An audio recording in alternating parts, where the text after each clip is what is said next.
Hello আমার প্রিয় ছাত্রছাত্রী বন্ধুরা, আমি তোমাদের অমিতাভ স্যার। সবাইকে আমার YouTube channel practical and theory ক্লাসরুমে স্বাগত জানাচ্ছি। আজকেও তোমাদের জন্য যে এক্সপেরিমেন্টটা নিয়ে এসেছি সেটা একটা ইন্ডিকেটর বা নির্দেশকের এক্সপেরিমেন্ট। আমি প্রথমে একটা এই যে ইয়েলো কালারের সলিউশন রয়েছে এটাকে মাঝেরটায় ঢেলে দিচ্ছি। এবার আমি লাস্টের যে একদম স্যাম্পেলটা রয়েছে সেটা কিছুটা যোগ করব এটার মধ্যে। দেখতে পাচ্ছ কালারটা আস্তে আস্তে কিন্তু চেঞ্জ হয়ে ভায়োলেট হয়ে যাচ্ছে। এটা নিয়ে নিশ্চয়ই কারো কোনো অসুবিধা নেই। এবার তোমরা দেখো এই মাঝের স্যাম্পেলটা এর মধ্যে যোগ করাতে কি চেঞ্জ হচ্ছে। দেখো ভায়োলেট কালারটা আস্তে আস্তে কি হয়ে যাচ্ছে, আস্তে আস্তে গ্রিনের দিকে এগিয়ে যাচ্ছে।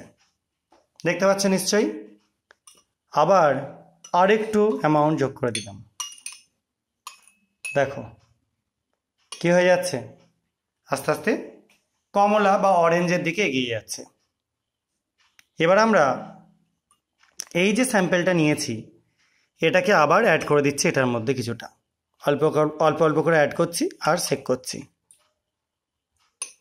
নিশ্চয়ই কালার চেঞ্জটা বুঝতে পারছো। কালারটা আস্তে আস্তে ইয়েলোর দিকে এগোচ্ছে। দেখো আস্তে আস্তে এবার গ্রিনের দিকে এগোচ্ছে কালারটা। দেখো গ্রিন হয়ে গেছে।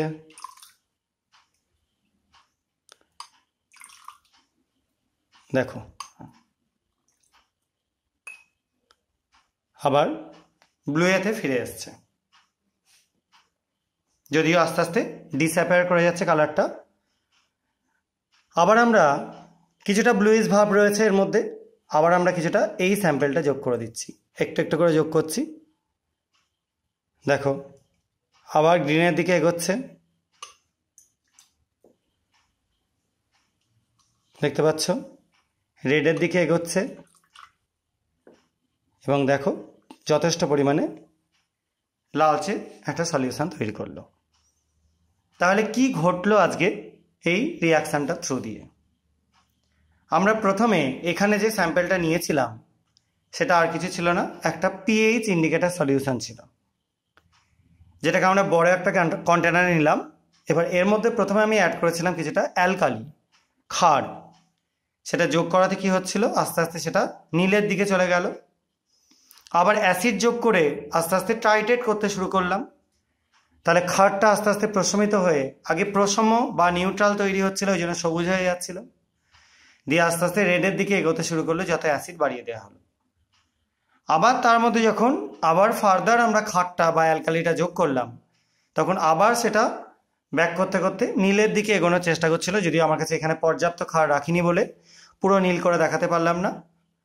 আবার সেখানে আবার যখন অ্যাসিডের সলিউশনটা যোগ করলাম আবার সেটা ফার্দার রেড এরকম মানে আস্তে আস্তে গ্রিন হতে হতে রেডের দিকে এগোলো। তাহলে পিএইচ ইন্ডিকেটর খুব ভাইটাল একটা ইন্ডিকেটর সলিউশন, যেটা দিয়ে আমরা খুব সহজেই কোনো একটা স্যাম্পেল অ্যাসিড না অ্যালকালি সেগুলো আইডেন্টিফাই করতে পারি। আশা করা যায় তোমরা এই এক্সপেরিমেন্টটা বুঝতে পেরেছো। আর ইন্ডিকেটর আমাদের প্রত্যেকটা ক্ষেত্রে কাজে লাগে, বিভিন্ন রিয়াকশান করবার কাজে লাগে। সেই রিয়াকশানে যে মেটেরিয়ালটা ইউজ করা হচ্ছে তার পিএইচ রেঞ্জ কত আছে সেটা জানবার জন্য ইউজ করা হয়। সয়েল টেস্টে ইউজ করা হয়, ওয়াটার টেস্টে ইউজ করা হয়। তো আমি পরের কোনো ভিডিওতে সয়েল টেস্ট, ওয়াটার টেস্ট এগুলো আমি করে দেখিয়ে দেবো। যদি আজকের ভিডিওটা তোমাদের ভালো লেগে থাকে তাহলে আমার চ্যানেলটাকে সাবস্ক্রাইব করো, ভিডিওটাকে লাইক করো এবং শেয়ার করো বন্ধুদের মধ্যে।